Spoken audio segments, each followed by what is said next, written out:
FIFA ലോകകപ്പ് ആവേശത്തിലേക്ക് ലോകമുണരാൻ ദിവസങ്ങൾ മാത്രം ബാക്കി നിൽക്കെ അർജന്റീൻ ഇതിഹാസം ഏഞ്ചൽ ഡിമരിയയുടെ ലോകകപ്പ് പ്രവചനങ്ങൾ ഇപ്പോൾ വലിയ ചർച്ചയാവുകയാണ്. 2024 കോപ്പ അമേരിക്ക വിജയത്തിനു ശേഷം ദേശീയ ജേഴ്സിയിൽ നിന്ന് വിരമിച്ചതിനാൽ ഡിമരിയ ഇത്തവണ കളിക്കളത്തിലില്ല.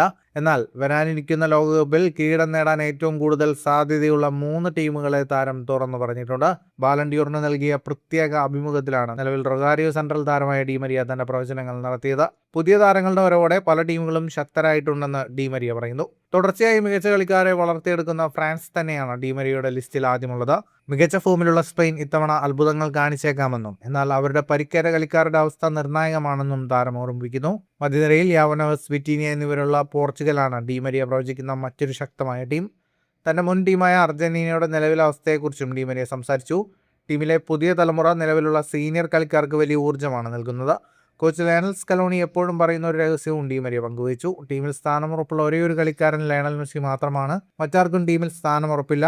ഈ ഒരു നിയമം കാരണം ഓരോ പരിശീലന സെഷനിലും കളിക്കാർ തമ്മിൽ 100% ആരോഗ്യപരമായ മത്സരം നടക്കുന്നുണ്ടെന്നും ഇതാണ് അർജന്റീനയെ ഈ ഉയർന്ന നിലവാരത്തിൽ നിലനിർത്തുന്നതെന്നും ഡിമരിയ വെളിപ്പെടുത്തി. 1962 ബ്രസീലിന് ശേഷം തുടർച്ചയായി 2 ലോകകപ്പ് കിരീടങ്ങൾ നേടുന്ന ആദ്യ ടീമാകാൻ അർജന്റീന ഇറങ്ങുമ്പോൾ ഡിമരിയയുടെ കുറവ് ടീമിന് വലിയൊരു നഷ്ടം തന്നെയാണ്. ഫുട്ബോൾ ലോകത്തെ കൂടുതൽ വാർത്തകൾക്കും വിശേഷങ്ങൾക്കുമായി സ്പോർട്സ് കഫേ സബ്സ്ക്രൈബ് ചെയ്യുക.